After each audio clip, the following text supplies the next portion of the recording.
Hello guys, welcome back to my channel. Today in this video I will show you how you can set image duration in CapCut PC. By default, if you add any image, it will be 5 seconds long, but if you change this duration, you can do this. So let's get started. First, go to menu on the top bar and here click on settings. Now click on edit and here you see image duration. It's default 5 seconds. So if you want to change it, you can increase it or decrease it. So I am gonna change it 30 seconds and save.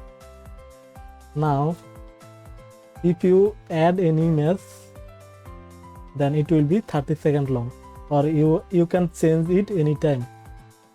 So this is how you can set image duration in CapCut PC. Thanks for watching. If this video helped you, please do subscribe and hit the like button.